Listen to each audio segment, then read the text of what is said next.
Muito bem, queridos. Devoções particulares é o título da exposição de hoje. Irmãos, olha, falando uma particularidade sobre o texto que vai ser exposto hoje.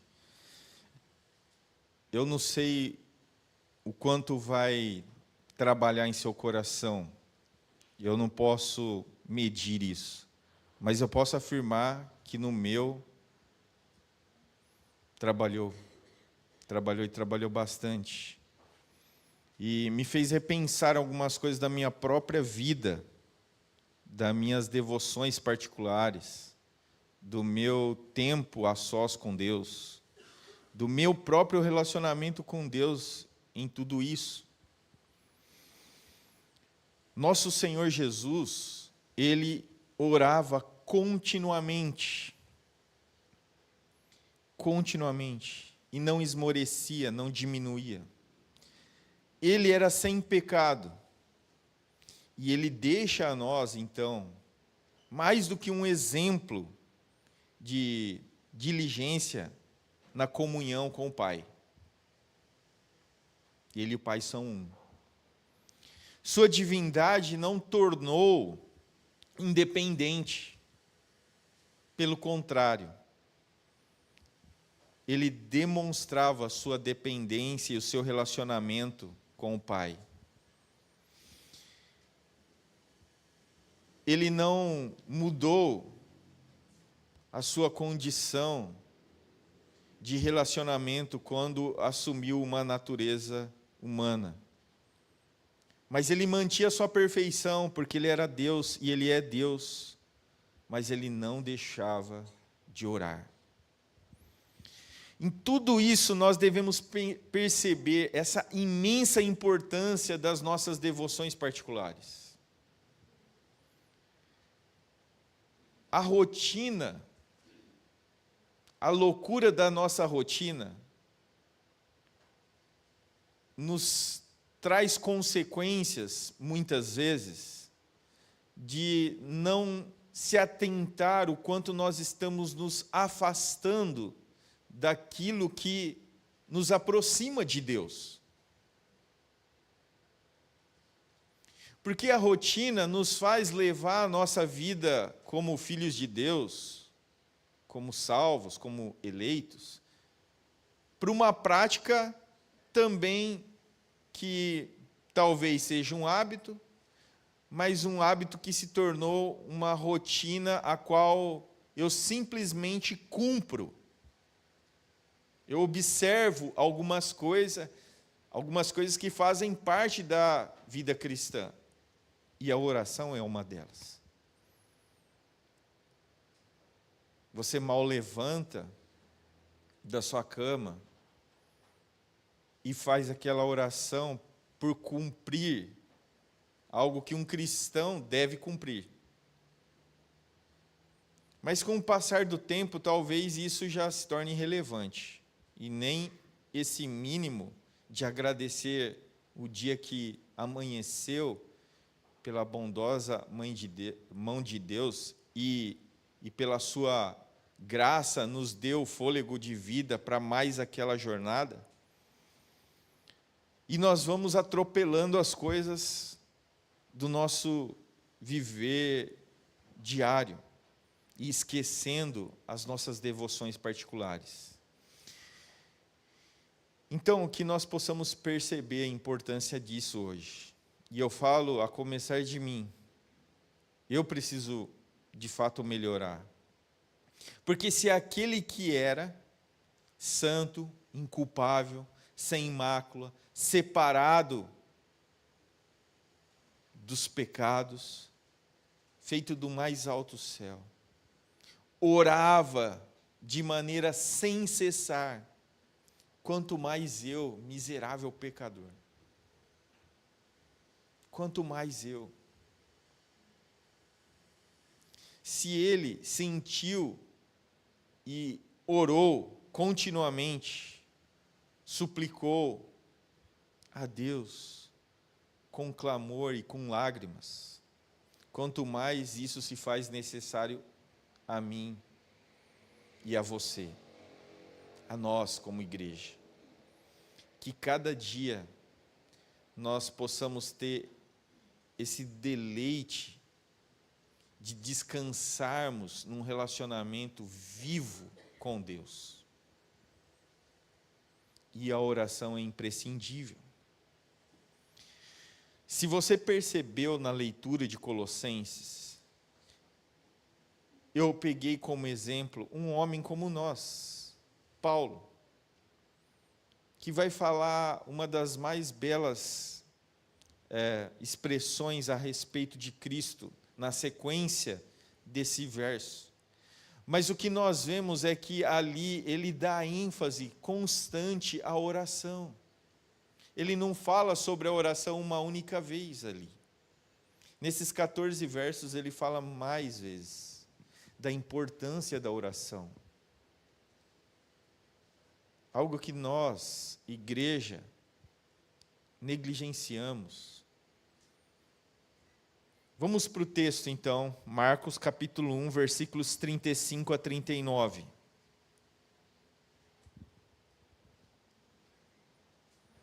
Marcos, capítulo 1, versículos 35 a 39. Diz assim a palavra de Deus. De madrugada, quando ainda estava escuro, Jesus levantou-se, saiu de casa e foi para um lugar deserto, onde ficou orando. Simão e seus companheiros foram procurá-lo. E, ao encontrá-lo, disseram: todos estão te procurando. Jesus respondeu: vamos para outro lugar, para os povoados vizinhos, para que também lá eu pregue. Foi para isso que eu vim. Então ele percorreu toda a Galiléia, pregando nas sinagogas e expulsando demônios. Vamos orar. Bondoso Deus, que é rico em misericórdia, trabalhe em nosso coração, Senhor. Trabalha especialmente no meu coração, Senhor. Para que a rotina não sufoque as nossas intimidades com o nosso Deus, com o Filho de Deus, com o Espírito Santo de Deus, com esse trino Deus, que nos tirou dessa horrível condição de trevas, de sem esperança, e nos trouxe à luz, nos dando então uma viva esperança de um amanhã vindouro, que durará para sempre. Mas até que esse dia chegue, Senhor, que os nossos corações sejam moldados pela Tua palavra, pela nossa dependência do Senhor, por meio das orações e súplicas e ações de graças, pelo poder do Espírito que habita em nós e nos traz luz em meio às escuridões, às tempestades da vida, que nós possamos nos achegar no íntimo e desfrutar do deleite, do prazer que é ser um filho seu. É assim que nós oramos, em nome de Jesus. Amém. Se vocês lembrarem o contexto, o Senhor Jesus estava em exaustos serviços em curar pessoas e expulsar demônios. Ele atendeu a todos, sem exceção. E ainda assim, depois daquela tarde e noite extenuante, logo cedo, e o texto deixa claro, cedo a ponto de não ter luz do sol, estava escuro. Ele se retira e vai orar. O nosso Salvador faz isso. A mensagem central é essa: a verdadeira fé na vida de um homem salvo se evidencia com a perseverança na oração. Como essa frase evidencia muito de quem nós somos e onde nós estamos no relacionamento com Deus. A vida de oração que decai, que retrocede, é a vida de um homem que é salvo pela misericórdia de Deus, mas que está em uma separação daquilo que mais lhe aproxima de Deus. Mas que nós possamos caminhar seguindo os passos do nosso Mestre, do nosso Senhor, do autor da nossa salvação. Tanto na questão da oração, como em todos os outros demais aspectos da vida cristã. Ele é mais do que um exemplo, ele é o próprio Deus, é o Filho de Deus encarnado que viveu entre nós. E que passou tudo, assim como nós, mas sem pecado. E deixando para nós uma instrução clara e prática de como nós, homens e mulheres, devemos viver a nossa vida cristã. O que diríamos diante de uma passagem como essa, àqueles que não oram, mas que se julgam crentes no Senhor? É de se temer que na lista de pessoas batizadas que foram às águas, possam se comportar assim. Não dedicam sequer um minuto à oração. Há muitos que se levantam toda manhã e que vão se deitar à noite sem proferir qualquer palavra de oração. Muitos jamais se dirigem a Deus por dias, só se lembram quando as coisas começam a ficar ruins. Tais pessoas são crentes, são salvos. Tais pessoas podem afirmar que são filhos de Deus. É impossível fazer tal afirmação. O nosso Senhor foi dedicado à oração, como eu disse, e não pode ser que Ele tenha servos que não oram, que não dobram seu joelho, que não recorrem a uma comunicação com o Pai. O espírito de adoção sempre fará um homem invocar ao seu Criador, ao seu Deus, ao seu Pai. Quando você foi salvo, isso foi colocado em você. Nós temos inúmeras ordens sobre a oração. Não orar é a mesma coisa que estar sem Cristo, sem Deus, avançando em um caminho de perdição. Porque no máximo você é ou se nomeia como um religioso. Um religioso sem Cristo não tem nada. É aquilo que nós cantamos, nós não somos salvos pelas nossas obras. Nós somos salvos por Cristo. As nossas obras não são suficientes.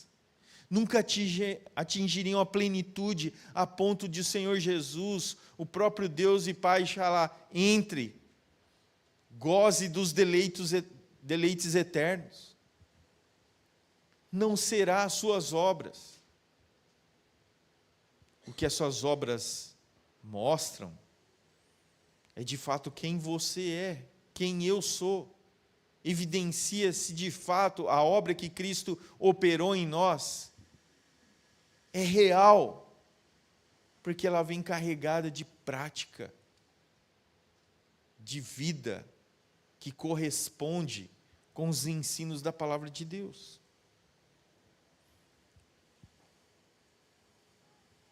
Eu vou dividir a exposição em 2 pontos. No primeiro, eu quero destacar aquilo que eu estou destacando agora, a oração, a importância da oração.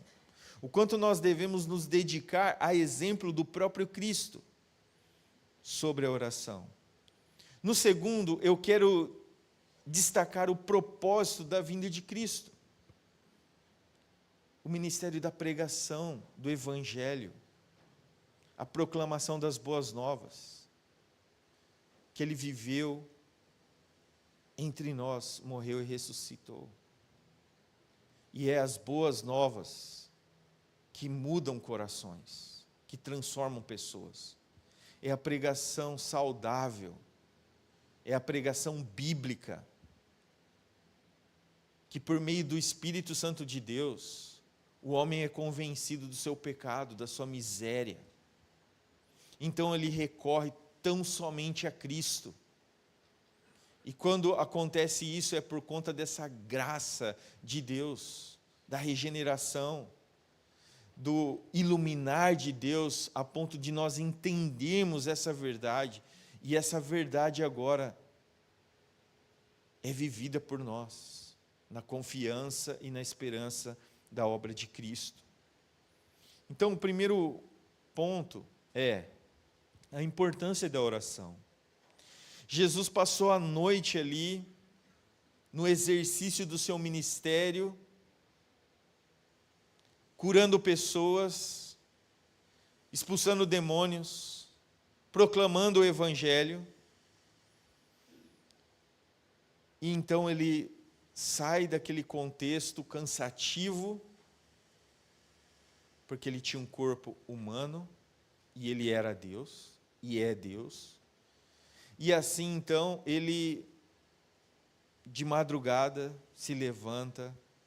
O texto fala muito cedo pela manhã, enquanto ainda estava escuro, em Lucas 4:42.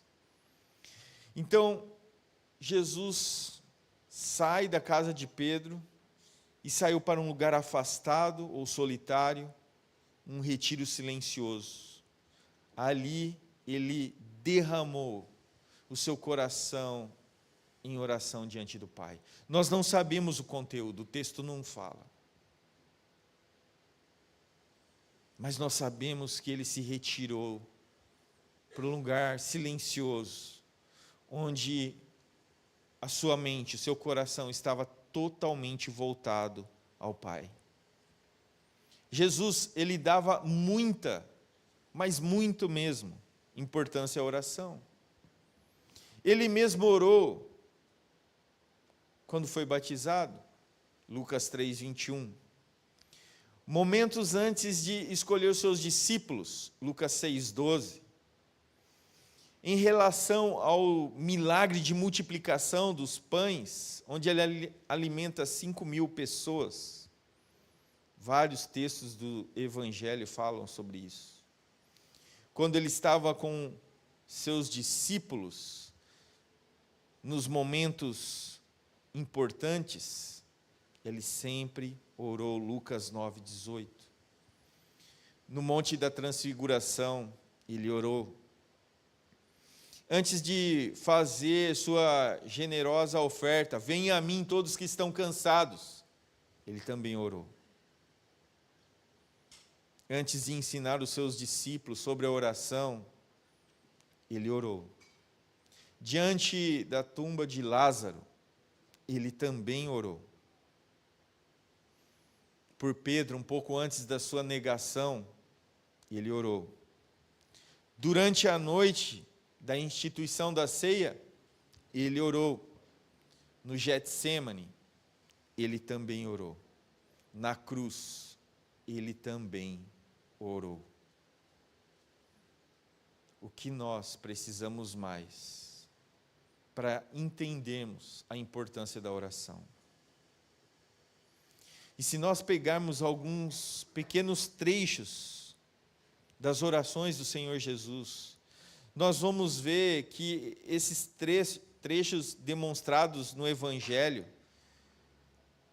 nós vamos ver essa íntima relação com o Pai, o quanto a sua oração demonstrava confiança, altruísmo, mas o fim era a glória do Pai. Eu vou ler alguns versículos para nós concluirmos esse primeiro ponto. Ele é objetivo, ele é claro, não tem rodeios aqui.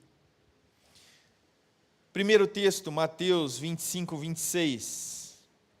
Eu te louvo, Pai, Senhor dos céus e da terra, porque tu escondeste essas coisas dos sábios e entendidos e as revelaste aos pequenos. Olha só como o Filho de Deus, que é Deus, começa a sua oração, eu te louvo, ó Pai. O quanto isso é significativo para você. Ele declara, o Senhor é o Criador dos céus e da terra. E a sua bondade não vê o que as pessoas têm, mas ela se demonstra nos mais simples. João capítulo 11, versículo 41 e 42. Pai, eu te agradeço porque me ouviste. Eu sei que sempre ouves, mas por causa da multidão que está ao redor, eu disse para que creiam que tu me enviaste. Ele está falando sobre a abertura do coração dos incrédulos à verdade de Deus, para que de fato houvesse arrependimento e nova vida. Passagens de Mateus 26, 39, 42, e as paralelas de Marco e Lucas. Meu Pai, se for possível, poupe-me desse cálice. Contudo, não seja como eu quero, mas como tu queres. Lucas 23, 34 e 46. Pai, perdoa-lhes, pois eles não sabem o que estão fazendo. Pai, em tuas mãos entrego o meu espírito. Então, nós estamos rodeados por textos que demonstram essa plena intimidade do Pai e do Filho. Se você pega o livro de João, o capítulo 17, é uma oração do Senhor Jesus pelos seus discípulos e por aqueles que haveriam de crer ainda. Conhecido como oração sacerdotal. A oração do sumo sacerdote, do nosso Salvador, que orava por mim e por você antes mesmo de nós nascermos, mas orava pela nossa conversão, pela nossa nova vida. Esse é o Cristo que nos dá a direção que eu e você devemos ter em nosso relacionamento de intimidade com Deus. E aí então ele revela o segundo ponto. Para isso eu vim. Ele chama os seus quando o encontram. Vamos a outros lugares, aos povoados vizinhos, a fim de que eu pregue também ali. Foi para isso que eu vim. Então, o sentido dessas palavras é claro, é nítido.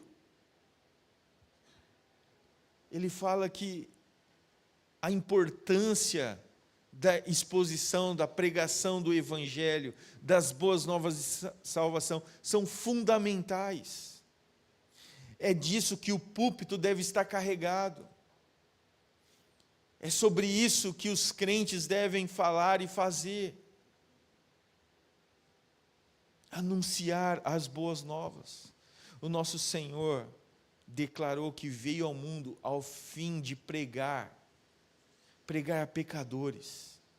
Ele é um pregador e mestre. É o Senhor dos senhores. Veio a fim de desempenhar esse ministério profético. Ele deixou a glória que tinha junto ao Pai, desde toda a eternidade, a fim de realizar o ministério da pregação, do evangelismo, do anunciar as boas novas. Ele veio com o intuito de mostrar aos homens um caminho de paz, paz com Deus. Não é paz na terra, é paz com Deus. Proclamar a libertação de cativos e oprimidos, recuperar a visão dos cegos não somente literalmente, a qual ele fez, e várias vezes, mas dos cegos para a verdade do Evangelho. Um dos principais aspectos da sua missão neste mundo constituiu em percorrer localidades anunciando as boas novas, oferecendo cura àqueles que estavam com o coração partido, com o coração duro, com o coração ressentido. É trazer luz em meio às trevas, perdão a pecadores miseráveis como eu. Foi para isso que eu vim, é o que ele diz. Então nós devemos observar o quão infinita honra o Senhor Jesus atribuiu ao ofício do pregador. E de onde ele deve colocar todo o seu foco. Aqueles que ele chamou para o ministério da pregação devem se esmerar em trazer aquilo que o Senhor nos deixou na sua palavra revelada. Não há novas revelações, não há novos ensinos, não há atualização. Há a palavra de Deus e o pregador deve pregar a palavra de Deus, sem rodeios, sem achismos. É o evangelho puro e simples. Foi esse o ministério exercido também pelo Filho de Deus. Jesus, ele poderia ter passado o ministério terreno instituindo observâncias cerimoniais, religiosas, assim a semelhança de Arão, que serviu no templo, no Antigo Testamento. Ele poderia ser um legislador, um rei, a semelhança de Davi. No entanto, ele cumpre aquilo que ele foi chamado a cumprir, chamar pecadores ao arrependimento e fé nele. Então, até o dia em que morreu como o sacrifício expiatório por nossos pecados, seu trabalho diário e talvez a cada hora consistia em pregar. Pois para isso é que eu vim, disse ele. Nunca deixemos, para de funcionar, aí. Nunca nos deixemos abalar por quem deprecia o ofício do pregador, afirmando que as ordenanças cristãs são mais importantes do que sermões. Cumpre-nos dar a cada aspecto da adoração pública o seu devido lugar na sua devida honra, mas tenhamos o cuidado de nunca emprestar qualquer outra parte da adoração pública um papel destacado do que a pregação.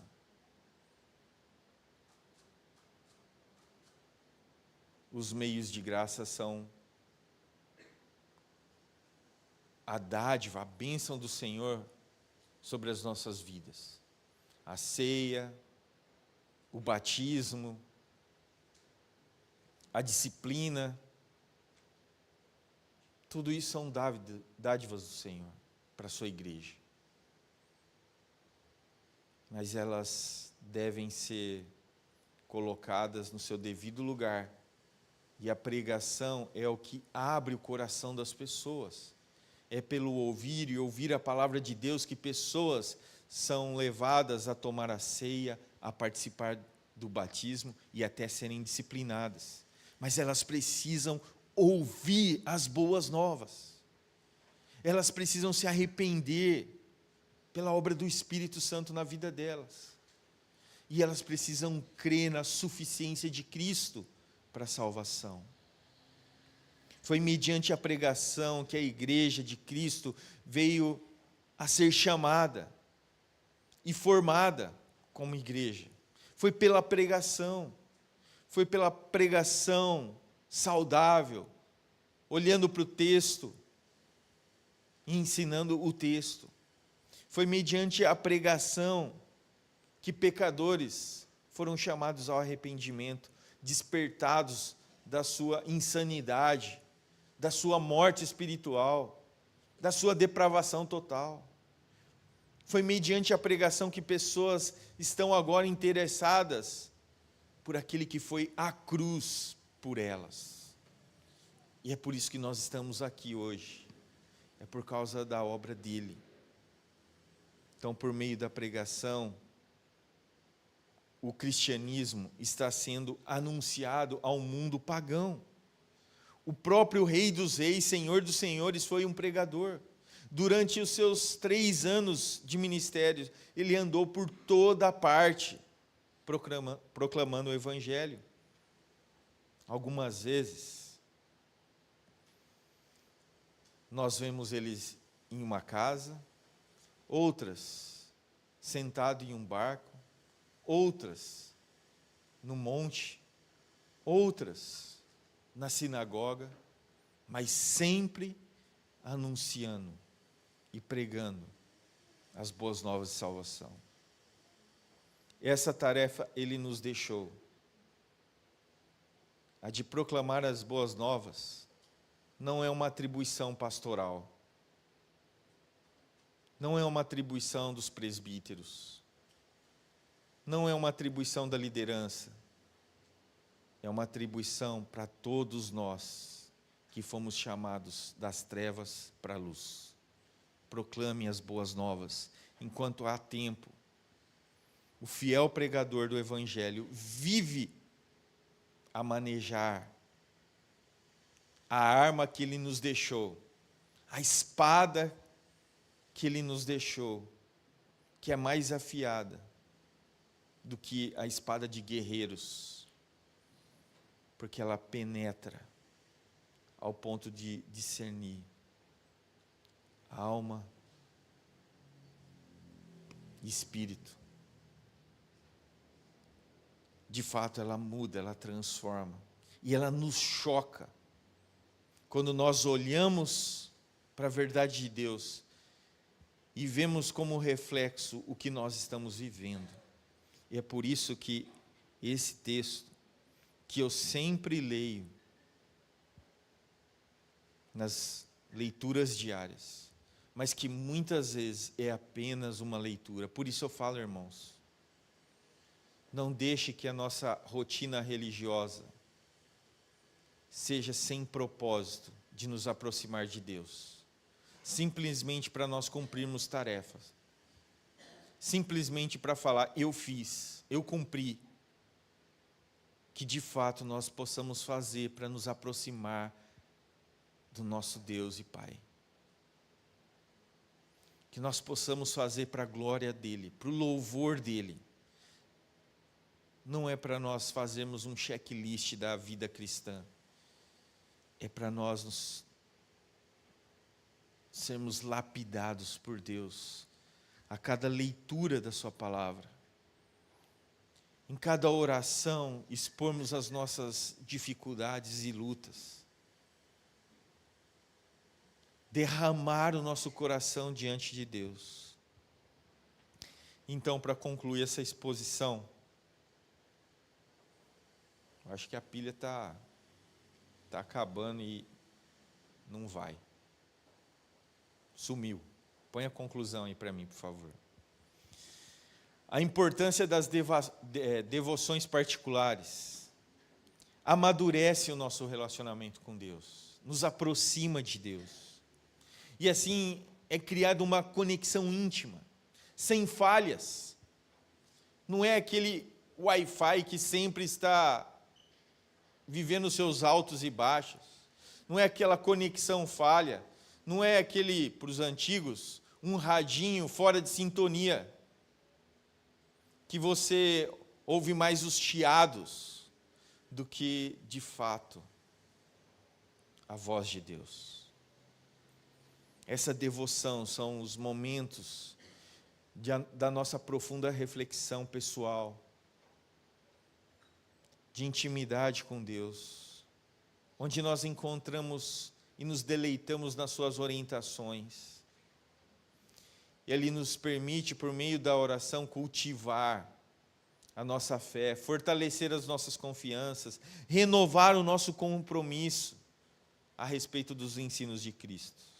Então, aí, projetado para mim e para você, na quietude da devoção, ouvimos a voz de Deus, que nos guia e nos ilumina, ajudando-nos a enfrentar os desafios da vida com serenidade e determinação. Portanto, assim como a pregação pública é essencial para a proclamação do Evangelho, as devoções particulares são imprescindíveis para o crescimento espiritual e para vivermos plenamente a vontade de Deus. Amém?